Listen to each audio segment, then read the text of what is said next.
किथां का नई ॻाल्हि तव्हांखे मिले थी उनखे पाण वटि महफ़ूज़ कीअं कजे, सेव कीअं कजे। 3 स्कूल्स ऑफ लर्निंग आहे छा? नंबर 1,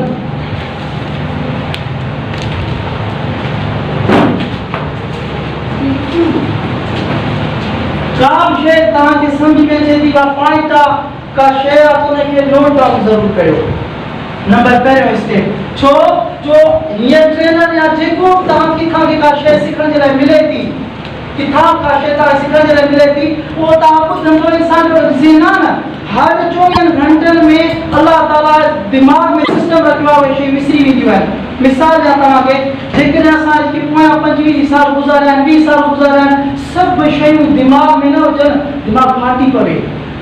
अल्लाह ताला सिस्टम रखियो आहे असांजे दिमाग़ में त हर 24 घंटनि खां बाद में असांखे ख़बर कल छा खाधोसीं ख़बर कान्हे, टियों ॾींहुं छा पातोसीं ख़बर कान्हे। छो अल्लाह ताला इहो जेको दिमाग़ में हिकिड़ो रीस्टोर जो सिस्टम रखियो आहे न, इम्पटी करण जो, इहो तमामु बहितरीनु कयो आहे। त जेका कम जी ॻाल्हि आहे, अॼु जे दौर आहे न, नंढिड़ो मोबाइल आहे, तव्हां सभिनी वटि व्हाट्सअप हूंदो, यूट्यूब हूंदो, फेसबुक हूंदो, हज़ारे पोस्टूं थियूं अचनि हिन में, हज़ारे पोस्टूं थियूं अचनि, त उन्हनि में सवन मंझां का हिकिड़ी पोस्ट अहिड़ी हूंदी आहे जेका तव्हांजे कम जी हूंदी आहे। अचानक थींदो या हथनि मां निकिरी वेंदी आहे, नोट न कंदा आहियूं, उनखे सेव न कंदा आहियूं, अॻिते निकिरी पोइ कॾहिं कंहिं जॻह ते टॉपिक जी तयारी कंदा आहियूं, किथे प्रेज़ेंटेशन ॾियणी हूंदी आहे, किथे कुझु ॿुधाइणो हूंदो आहे, यादि अरे इन टॉपिक ते यार मूं वटि वीडियो आई, इन टॉपिक ते मूं वटि पोस्ट आई, इन टॉपिक ते मूं वटि लिटरेचर आयो, तो ज़हन मां लही वेंदो। पोइ बहितरीनु तरीक़ो इहो आहे त जॾहिं बि का अहिड़ी इंफॉर्मेशन तव्हां वटि अचे त तव्हां छा कंदो? जी दादा छा कंदो बाबा? Note down. हाणे नोट त थी वई, इनखे पाण वटि सेव कीअं कजे? तव्हां नोट वारी डायरी में थी वई नोट। हाणे नोट करण जो तरीक़ो आहे, नोट करण सिर्फ़ु इहो न आहे त तव्हां मोबाइल में सेव, तव्हांजी मोबाइल सेव कयो, हे तव्हांजी मोबाइल सेव कयो आहे, तव्हां पंहिंजे माइंड में कीअं हिनखे सेव कंदो? जिते तव्हां बि तव्हां हुनखे छा करे सघो? यूटिलाइज़ करे सघो। त उन जे लाइ बहितरीनु तरीक़ो इहो आहे शेयर। उन ॻाल्हि खे छा कयो? शेयर कयो। सम्झो, हार्वर्ड यूनिवर्सिटी वारनि हिकिड़ी रिसर्च कई, उन्हनि ॻोल्हिया त दुनिया जा टॉप 25 स्कूल्स कहिड़ा आहिनि वर्ल्ड लेवल ते। पोइ उन्हनि रिसर्च करे 25 सिलेक्ट कया हिकिड़ा स्कूल। 25 सिलेक्ट करण खां बाद में उन्हनि छा कयो, जो उन्हनि खे दावत ॾिननि, तव्हां असांजी यूनिवर्सिटी में अचो ऐं तव्हांजो असां ट्रेनिंग प्रोग्राम रखियो आहे। छा रखियो आहे? Training programme. ट्रेनिंग प्रोग्राम कहिड़ो रखियो वियो हो? ट्रेनिंग प्रोग्राम इहो हुयो 6 ॾींहंनि में उन 25 स्कूलनि खे जेका दावत ॾी न, उन्हनि जे 25 बेस्ट टीचरनि खे घुरायो वियो। अच्छा इन जे लाइ उन्हनि खे फैसिलिटेट कयो वियो ऐं उन्हनि खे सम्झायो वियो त जे तव्हां 6 ॾींहंनि में वेही करे डिसाइड कयो त what is the best possible teaching method, कि पढ़ाइण जो जेको पॉसिबल ऐं बहितरीनु तरीक़ो छा थी थो सघे। वेहो डिस्कशन कयो, ग्रुप डिस्कशन कयो, जीअं वणे तीअं कयो, हिक ॿिए खे आइडिया ॾियो, तव्हांखे ओपन छॾींदासीं, तव्हांखे फैसिलिटेट कंदासीं। सभु कुझु करण खां बाद में 6 ॾींहं पूरा थिया, उन्हनि हिकिड़ी स्टेटमेंट ॾिनी, उन्हनि टीचरनि मिली करे हिकिड़ी स्टेटमेंट ॾिनी। उहा स्टेटमेंट कहिड़ी ॾिनी? उहा स्टेटमेंट इहा ॾिनी त जेको उस्ताद आहे उहो अहिड़े अंदाज़ में पढ़ाए जो सुभाणे उन ॿार खे जेका पढ़ाई थी खे ॿिए ॿार खे सम्झाए सघे। छा? Sharing is caring. जेकॾहिं तव्हां चाहियो था तव्हांखे विज़डम तव्हांजे दिमाग़ में हुजे, तव्हां पंहिंजूं जेके नई जेका नॉलेज आहे ॿियनि खे ॿुधाए सघो, सम्झाए सघो, त इन रिसर्च खां बाद में ख़बर पई त जेको शेयरिंग आहे इहा तव्हांखे फ़ाइदो ॾींदी आहे। जॾहिं क्या मां तव्हां सां ॻाल्हियूं करे रहियो आहियां, दरअसल इहे ॻाल्हियूं मां सिखियूं आहिनि, पाण ते अप्लाई कयूं आहिनि ऐं हाणे तव्हां सां मां शेयर करे रहियो आहियां। दरअसल इहो तव्हांजो फ़ाइदो थिए पियो थो।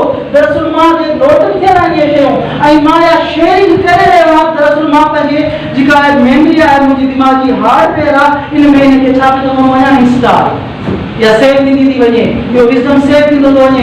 त जेका बि सुठी ॻाल्हि आहे नोट कयो ऐं घटि में घटि हिकिड़ो सीक्रेट ॿुधायांव, जेकॾहिं महफ़ूज़ करणु चाहियो था कम से कम 3 माण्हुनि सां ज़रूरु उहा ॻाल्हि शेयर कयो, जेकॾहिं पंहिंजे माइंड में सेव करणो आहे। छो जो नोट तव्हां हथनि सां कंदा आहियो, जितां का ॻाल्हि मिली को लेक्चर ॿुधो पोइ ॾिसंदा आहियो ऐं ॿुधंदा आहियो पोइ तव्हांजो दिमाग़ छा कंदो आहे हथनि सां लिखाईंदो आहे ऐं शेयरिंग किताब ॾींदी आहे पोइ थींदो छा आहे हिन सां मिसाल तौर ते तव्हां ॻाल्हि सिखी कंहिंखे उहा ॻाल्हि ॿुधाईंदे ॿुधाईंदे टे ॻाल्हियूं तव्हांजी चोथी ॻाल्हि अहिड़ी थी वेंदी आहे जेका तव्हां पंहिंजी पाण क्रिएट कंदा आहियो उहो तव्हांजो पंहिंजो इज़म हूंदो आहे शेयरिंग जे करे त घटि में घटि जेका ॻाल्हि तव्हांखे पसंदि अचे उनखे नोट कयो ऐं टिनि माण्हुनि सां ज़रूरु उनखे शेयर ज़रूरु कयो त इहो ॿियो हुयो नंबर 3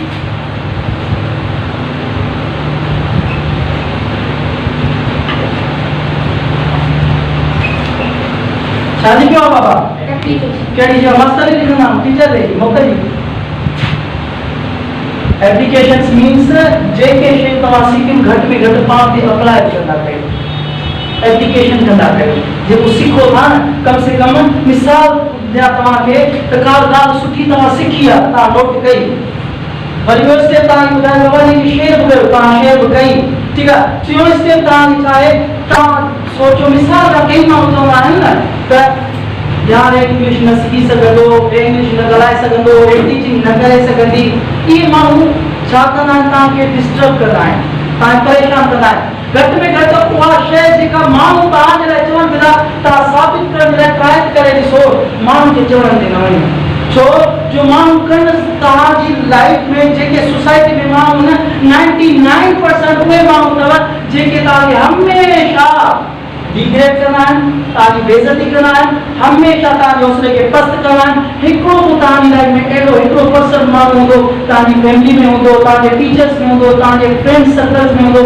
जेको तव्हांखे न मूंखे यकीन आहे तूं करे ईंदे ईअं आया कोन्हे मूंखे यकीन आहे तूं करे ईंदे ऐं ईअं थींदो बि आहे जेको चवंदो आहे उनजी ॻाल्हि वरी दिलि ते बि लॻंदी आहे इहो हूंदो आहे इंस्पायर करणु त हे सीक्रेट किथे वञो कंहिंखे सेखारियो ॿुधायो त हे दुनिया उहा ॻाल्हि तव्हांखे ॿुधाई आहे जेका हीअं तव्हां सिखणु लॻंदो त उहा जेका सिखियल ॻाल्हि आहे पाण वटि महफ़ूज़ कीअं कजे ऐं उनखे यूटिलाइज़ कीअं कजे इहो सीक्रेट आहे 3 स्क्रूज़ ऑफ लर्निंग नंबर पहिरियों का बि शइ सुठी ॻाल्हि किथां मिले थी नेट तां मिले थी पंहिंजी डायरी में नोट डाउन कयो हुनखे नंबर 2 घटि में घटि 3 माण्हुनि सां हुनखे शेयरिंग कयो छो जो शेयरिंग इज़ केयरिंग तव्हांजे विज़डम में तव्हांजे दिमाग़ में उहा छा थींदी सेव थींदी उन खां बाद में कॾहिं कॾहिं जेका अमल जहिड़ी का ॻाल्हि हुजे त उनखे पंहिंजे पाण ते अप्लाई कंदा कयो उनखे पंहिंजे पाण ते अप्लाई कंदा कयो